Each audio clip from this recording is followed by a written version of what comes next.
Each week of this unit, you'll write around 200 words of reflection about your interaction with the content matter from the lectures, tutorials and your readings, as well as from your work out of class.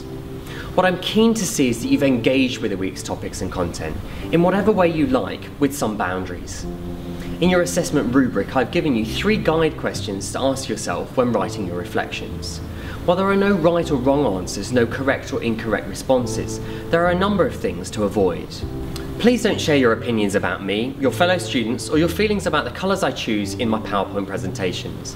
Your observations need to be centred on the week's topics and your reflections on it. They need to be appropriate. Flattery, while appreciated, will not get you a better mark, nor will any attempt to be mean or belittle others. As you read through the rubric and your assessment sheet, you'll see what I'm actually hoping to see here is deep engagement and critical thought, which I know can be hard in around 200 words. So here's a few tips to get you started.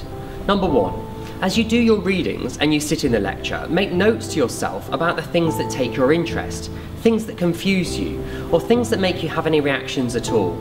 If you have a strong reaction to something, it's probably something that you can write about at the end of the week in your reflection. 2, if you complete each week's reflection weekly, when the information is fresh in your head, you'll do a lot better.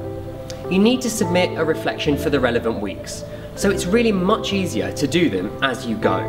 3, if you've had a bright idea to wait and see what others post, sorry, you'll only be able to see others' posts and reflections once you've added yours to the Moodle site. That means if you actually wait until the end of semester to start writing your reflections, not only will you do not as well as if you were doing them week by week, you'll be missing out on a huge part of the unit and what I'm aiming to achieve of your learning. As we go through this unit, I really encourage you to read other people's reflections and what they've posted, so you can get the benefit of understanding each other's thoughts of what can be a very difficult set of topics to explore. Use your peers' thoughts and ideas to help you come to terms with this material.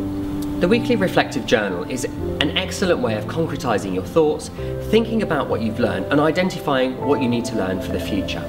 It's very similar to things that you may do in the workplace, filling out performance development reviews, understanding training needs.